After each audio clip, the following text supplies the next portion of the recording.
Bonjour à toutes et à tous, on va bien commencer cette journée en lisant les journaux espagnols. Un homme met tout le monde d'accord en ce moment en Liga, c'est Jude Bellingham.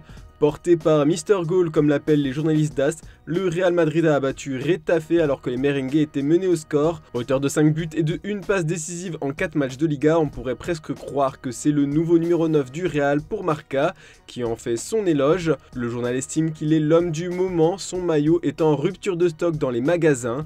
Même son coach Carlo Ancelotti est surpris par sa régularité en termes de buts et pense qu'il peut en marquer 15 dans la saison. Il fait déjà mieux que Karim Benzema et R9 à leur début. Madrid a fait le transfert de l'été pour la presse espagnole, on espère que son succès va perdurer. Tout comme pour Erling Haaland, décidément le Norvégien a toujours faim de tripler. Avec Manchester City, il a puni Fulham avec une victoire 5-1. Ce n'est pas le seul à avoir trouvé 3 fois le chemin défilé hier en Angleterre. Comme nous le rapporte le Daily Telegraph on Sunday, Son et Ferguson sont rentrés chez eux avec le ballon du match. Mais bon, arrêtons-nous un peu plus longtemps sur la situation d'Erling Haaland. D'après le Daily Star, Manchester City devrait offrir au cyborg norvégien un salaire de base de 600 000 livres par semaine s'il prolonge son contrat avec eux au-delà de 2027. Cela équivaut à une énorme augmentation de salaire de 60,5%. On rêve tous d'une telle augmentation.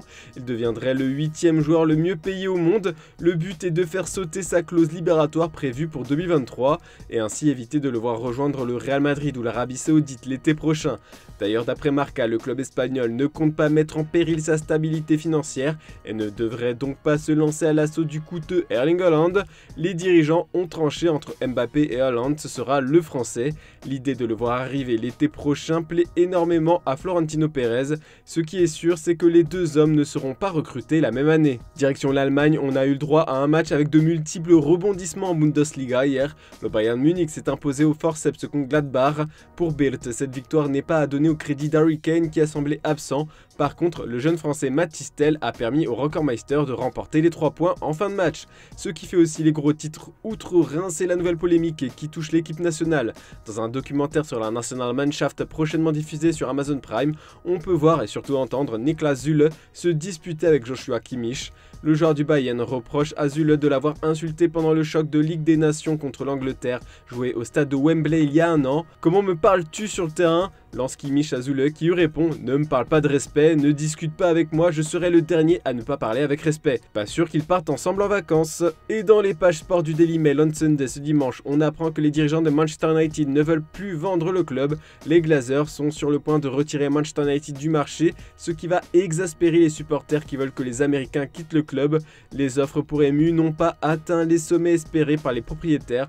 Seuls le cheikh Jassim du Qatar et Sir James Ratcliffe sont apparus comme les candidats sérieux, mais ils n'ont pas su faire d'offres assez convaincantes. Les Glazers pensent maintenant qu'ils obtiendront un meilleur prix en 2025, environ 7 ou 10 milliards de livres sterling. Les propriétaires espèrent aussi qu'Eric Ten Hag va permettre au club de remporter des trophées, histoire de faire augmenter la note pour les futurs intéressés. Bon, et du côté des journaux italiens, la Gazzetta dello Sport consacre sa une du jour sur le choc de cet après-midi à 18h30 entre l'Inter et la Fiorentina. L'Inter, une fin de diable, titre le journal. En cas de victoire, les Nerazzurri feront partie du groupe de tête des invaincus du championnat avec l'AC Milan.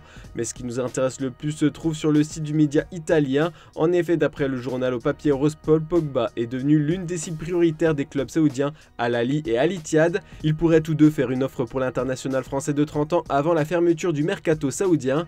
Allegri compte encore donner du temps de jeu à la pioche contre Empoli ce soir, mais s'il déçoit, les dirigeants pourraient envisager son départ en cas de grosse offre. On n'oublie pas nos chers journaux français pour bien conclure, on s'attend au pire pour Lyon ce soir qui accueille le PSG, affaibli par le mercato, privé de Lacazette et tiraillé en interne, l'OL se jette dans la gueule du loup comme le titre l'équipe.